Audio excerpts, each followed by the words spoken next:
আমরা চাই আমরা সকলে ঐক্যবদ্ধভাবে পাহাড় থেকে যে সেনা শাসন সেটা ওখান থেকে প্রত্যাহার একটা জোর দাঁড়িয়ে রাখছি। এই যে আপনারা কিছু সুশীল সমাজ যারা খুব আকারে বলতেছেন যে পাহাড়ি এলাকা থেকে সেনা সদস্য হটাও, তারা কি জানেন যে পাহাড়িরা কি চাইতেছে? পাহাড়িরা মূলতভাবে চাইতেছে কি? তারা চাইতেছে যে পাহাড়ি এলাকা পার্বত্য চট্টগ্রাম তারা একটা অন্য রাষ্ট্র হিসেবে চাইতেছে।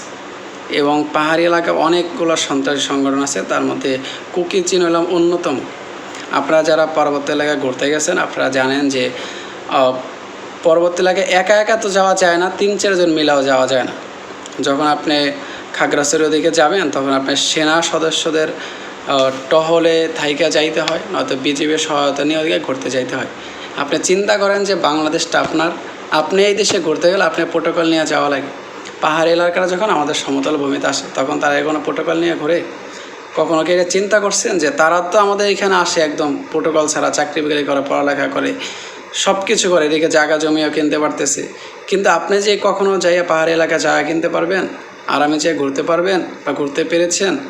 এইখানে 2 দিন পর পর চুরি, ডাকাতি, ছিনতাই, তারপরে যে কিছুদিন আগে তো যে একটা বন্ধুরে জবাই করে দিছে, মানে মাংস খেয়ে ফেলছে, উনি বলছে। হ্যাঁ বলছে। চাইতেছে যে আপনার পার্বত্য চট্টগ্রামকে একটা স্বাধীন রাষ্ট্র হিসাবে, এটা তাদের বাপ দাদার সম্পত্তি, এটা তাদের নামে লেখা দিক। তারা চাইতেছে যে পার্বত্য চট্টগ্রাম তাদেরকে লেখা দেওয়া হোক, ওইখান থেকে সমস্ত বাঙালি সরায় ফেলাক, সমস্ত সেনা সদস্য সরায় ফেলাক।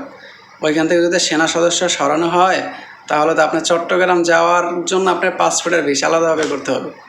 আপনার ওইখানে যাওয়ার নামই নিতে পারবেন না। ওইখানে গেলে আপনাকে বড় ধরনের হ্যাচালের মধ্যে পড়তে হবে। ঠিক আছে? তাই যারা যে আবেগের বসে না যাই না খুব চিল্লাইতেছেন যে সেনা সদস্য সরাও, সেনা সদস্য সরাও, বা একটু জানার চেষ্টা করেন, দেখবেন আপনারও না এই সেনা সদস্য সরাও এই কথাটা বলতে মন চাবে না তখন।